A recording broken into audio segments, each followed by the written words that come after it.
B. Collins. I don't think we've hit bottom yet. Peter B. Collins, News and Comment. It's Thursday, November 1st, 2018. Donald Trump's done it again. He has descended even lower in his political messaging, desperately trying to hold on to Republican seats in next week's midterm elections. And the ad that he dropped is being compared to the infamous Willie Horton spot that was used to attack Michael Dukakis by the George H.W. Bush campaign back in 1988. Before we dive into this current squalid message, I do want to note that the corporate media is glossing over the fact that the Willie Horton opposition research actually surfaced during the primary, and it was advanced by the campaign of Al Gore.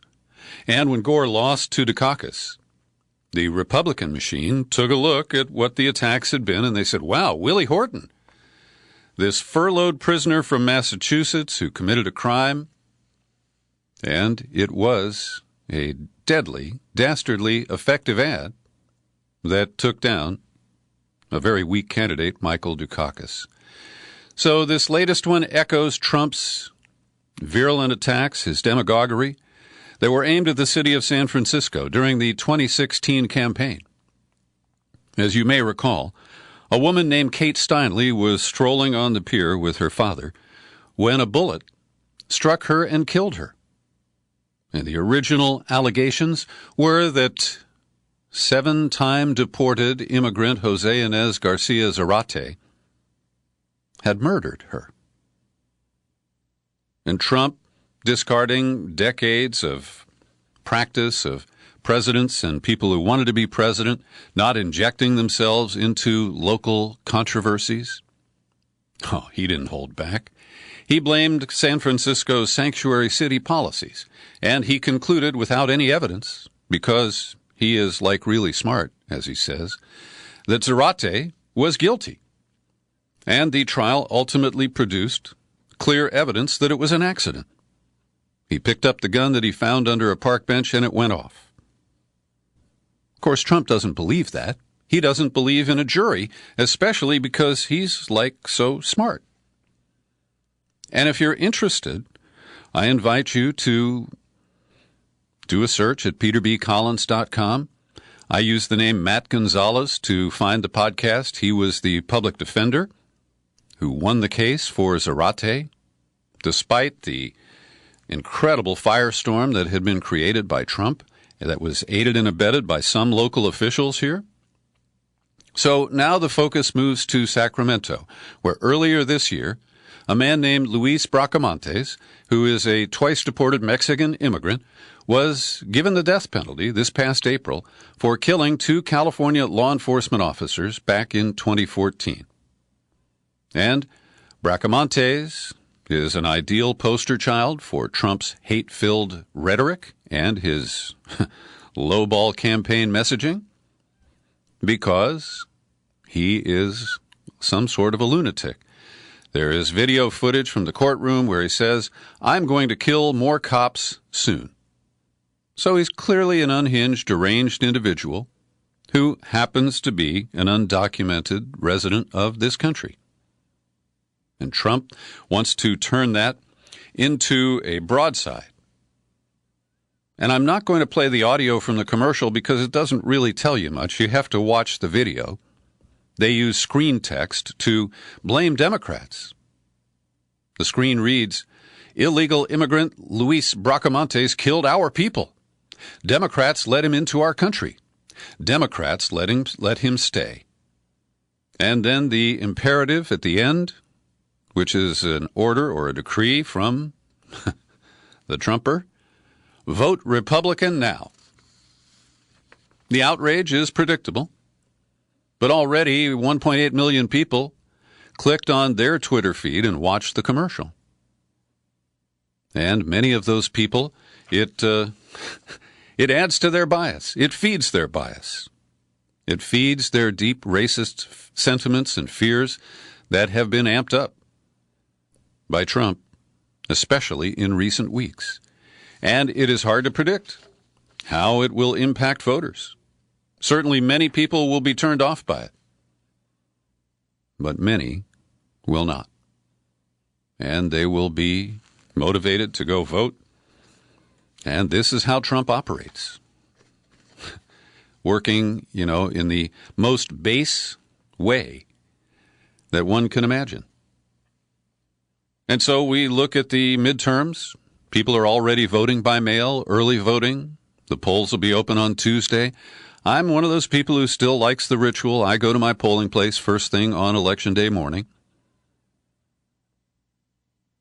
But I credit The Guardian, and I am often critical of The Guardian. It's based in London. I don't trust some of their reporting about Russia, about the Skripal case, about the Middle East. But when it comes to covering domestic issues in the United States, The Guardian often shows up the local guys, like the Washington Post and the New York Times. So the headline reads here, Democrats have no broad climate plan, even as they prepare to win the House. And it goes into some detail of explaining that if they take control, the plan appears to be to hold oversight hearings on Trump's environmental rollbacks, the work of Scott Pruitt over there at the EPA before he got bounced, and pursue more incremental and popular measures. Environmental advocates hoping progressive politicians will lead efforts to save the planet may be shocked to learn there is no wide-ranging strategy or headline-grabbing legislation waiting to be unveiled, even if Democrats take the White House 2 years from now. The current leadership is not considering anything like the contentious cap on greenhouse gases that Democrats passed back in 2009 in the House. It was never taken up in the Senate.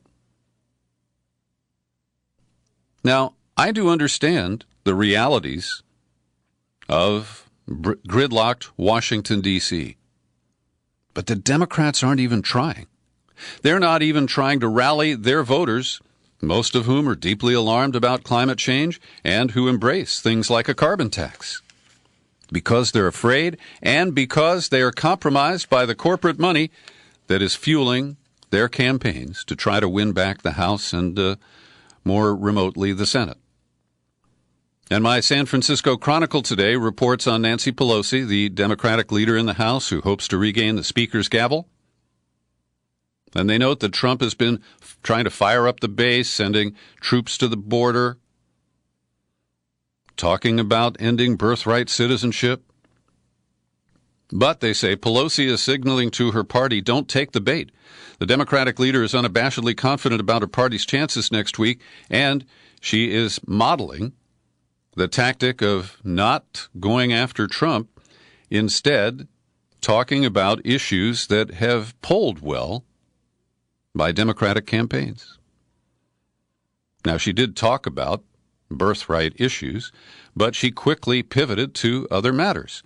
Her comment, Trump's new claim he can unilaterally end the Constitution's guarantee of citizenship shows Republicans spiraling desperation to distract from their assault on Medicare, Medicaid, and people with pre-existing conditions. Now, the pre-existing conditions, that topic polls at the top for both Democrats, independents, and to some extent Republicans. Republicans have picked this up, and they are now falsely claiming that they'll protect pre-existing condition coverage or terms. Now, in a separate Dear Colleague letter to Democrats on Monday that was supposed to be talking about protecting the American people from domestic terrorism, she closed by saying, by relentlessly driving home our For the People message of health, jobs, and integrity in government, we will win a better future for all Americans. Really? So I think this is a colossal blunder, because Trump and the Republicans are demonizing the Democrats. And by avoiding talking about Trump and by avoiding really refuting the desperate and dangerous arguments that he advances, I think it leaves a lot of people who will just say, I don't trust those Democrats, and they will stick with Trump. That's what I fear. Now, there are many cases where the opposite is true.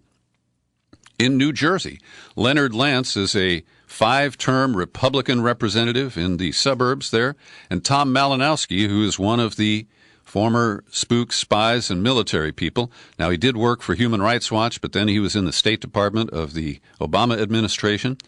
But the incumbent is polling with only 39% of the vote. And Malinowski appears to be poised to pick up that seat.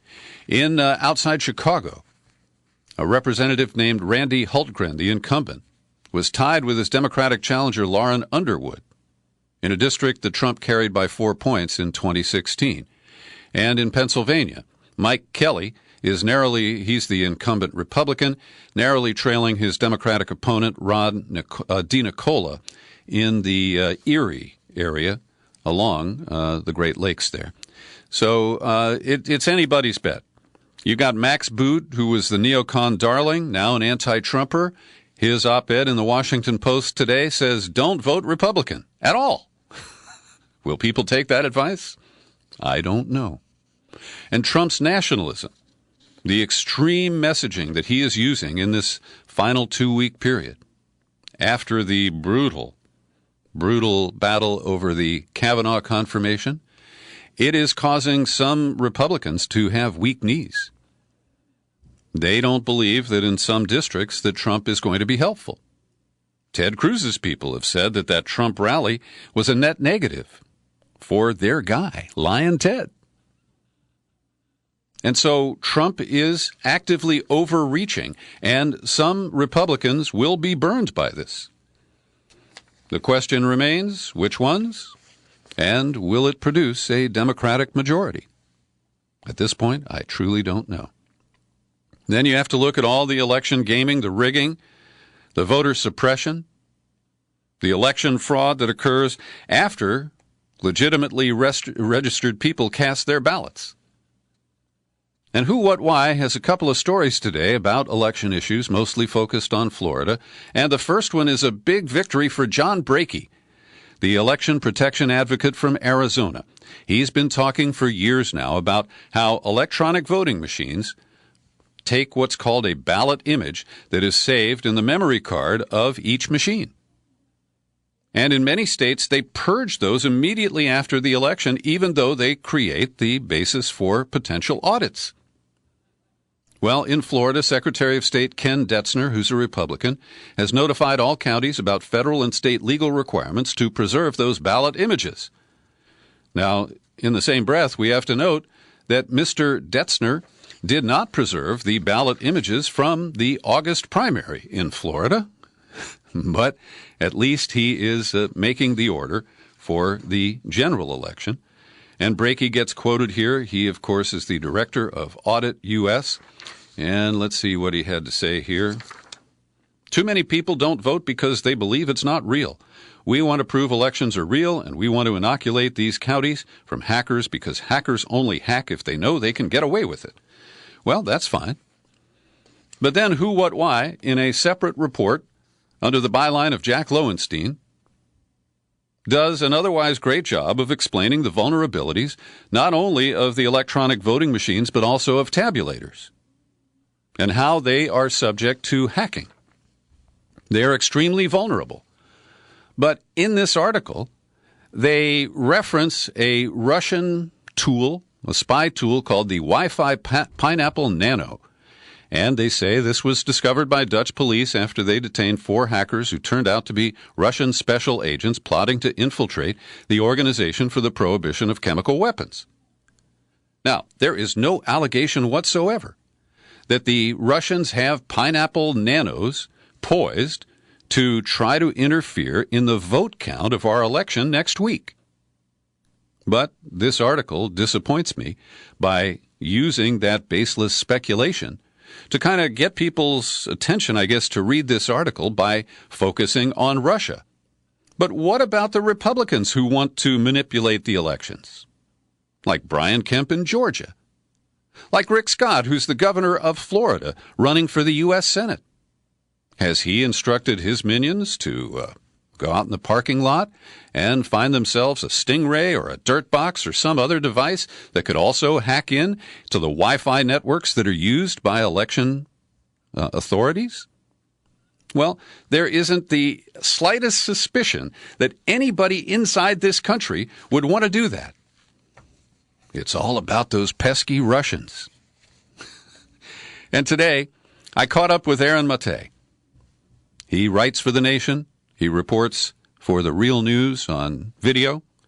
And his latest piece is, with just days to the midterms, Russiagate is missing in action. Here's an excerpt from my conversation with Aaron Mate. It's been interesting to note that just the contradiction between these dire warnings of the last 2 years on two fronts. One, that we're under Russian attack constantly. We had the director of national intelligence, Dan Coates, saying a few months ago that the warning lights are blinking red. Nonstop talk about a Russian threat to the midterm. And then coupled that with this constant suspicion and, in many cases, conviction that Trump is a Russian dupe or a Russian conspirator. And now all of a sudden it's gone. We're not in what is supposed to be this consequential historic election. The dominant issue of Trump's presidency is missing. I'll be releasing the full interview with Aaron Mate either later today or tomorrow. I'm a little crunched for time today.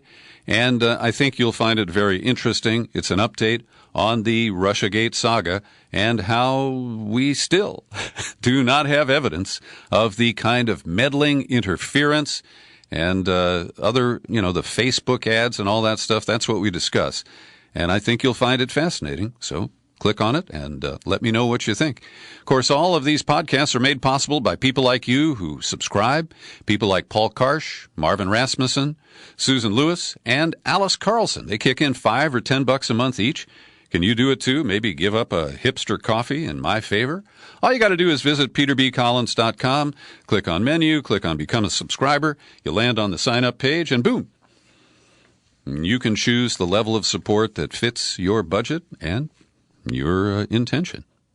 Now, one of the things I discussed with Aaron Mate is an article that was posted today at the New York Times under the byline of David Sanger. The headline reads, Mystery of the Midterm Elections. Where are the Russians? Well, he talks to a guy who is director of Google's advanced team of threat detectors. Well, the answer's surprisingly little on the hacking front, at least compared to 2 years ago, he said. Over at the NSA, they've been sending messages directly to Russian hackers saying, don't do it, don't do it. As if that matters. And then they go to Dmitry Alperovitch over at CrowdStrike, the company that was brought in to claim that Russia hacked the DNC servers, even though the FBI never directly investigated those servers. And Dmitry says, well, the Russians are too smart to run the same play a second time. If they were going to do anything in today's environment, they certainly wouldn't want to act until the very last moment. But what about those influence campaigns, trying to manipulate the minds of Americans who get duped by these Facebook posts and Twitter tweets from Russian troll farms? Well, this article is a mixed bag of speculation and embrace of the Russiagate narrative because, of course, the New York Times has sold it to its readers, they've sold it to themselves, and they just keep pressing along with it. So I've linked to it. You can take a look at Sanger's article. The link is in the show file at peterbcollins.com. Meanwhile, the Crown Prince Mohammed bin Salman, we now know, has had several phone calls with his buddy, Crown Prince Jared Kushner, and John Bolton, the latest national security advisor in the Trump White House. And the Washington Post, based on inside sources who are unnamed, tells us that in one of the calls, Mohammed bin Salman described Jamal Khashoggi as a dangerous Islamist just a few days after his disappearance at the Saudi consulate in Istanbul. The Crown Prince urged Kushner and Bolton to preserve the U.S.-Saudi alliance, said the journalist was a member of the Muslim Brotherhood. That's a group long opposed by Bolton, and that's kind of, kryptonite to spring on them. But it is interesting to note that we still don't have any details on alleged conversations that Kushner had with the Crown Prince before Khashoggi was assassinated, and we're not sure if Kushner coughed up intelligence information that may have aided the Saudis in the assassination plot. Now, at the Washington Post, they contact the Khashoggi family, which says he was not a member of the Muslim Brotherhood. He denied such claims repeatedly over the last few years. Now, I don't actually know. All I can tell you is the history of Khashoggi is he was a loyalist to the royal court in Saudi Arabia. He may have, distanced himself in some ways because of his concerns over Mohammed bin Salman. But he was not a radical. And he was not trying to take down the Saudi royal regime, at least not to any knowledge that I have. So we'll have to wait and see when we finally learn those details. But when you shift from the Washington Post to the New York Times coverage of the very same issue, these phone calls, they note that Mohammed bin Salman's grip has been loosened and that people all over the world are wondering how they can leverage his vulnerability for their own benefit. They quote Maha Yahya, director of the Carnegie Middle East Center in Beirut. Everybody is milking this. With the Crown Prince now in visible need of external assistance, she added, everybody is trying to turn this to their advantage and try to get what they can out of it. Now, people in the Trump team tried to discuss ideas like urging the aging king to appoint a prime minister or somebody else, but they figured nobody would take the job because the Crown Prince would have them snuffed out. Now, the leverage that was referred to does appear to have led to a stepped-up maneuver by the U.S. and Britain, calling on the Saudis to to impose a ceasefire in their ceaseless attacks on the neighboring nation of Yemen.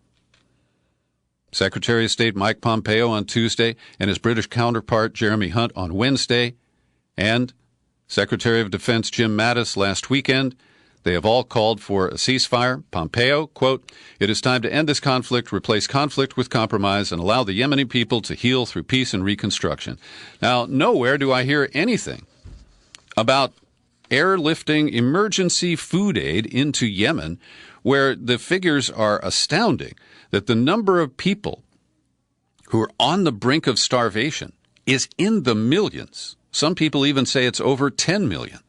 And this has been because of a Saudi blockade that has brutally prevented food supplies from being imported into the country.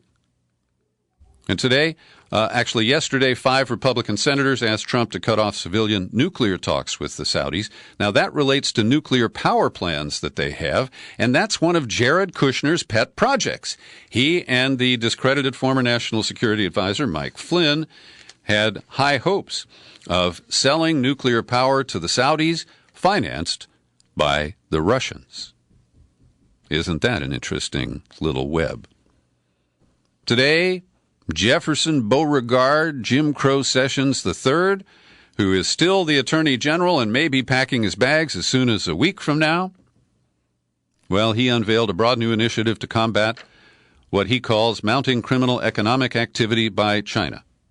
Now, on top of the $250 billion in threatened tariffs on Chinese goods, this does really strain tensions with China. Now, I do accept that there are issues with China violating trade rules and laws and protocol and stealing information. This indictment is based on the alleged scheme to steal trade secrets from Micron, an Idaho-based semiconductor company that makes DRAM chips that China doesn't have easy access to, or at least they didn't until recently.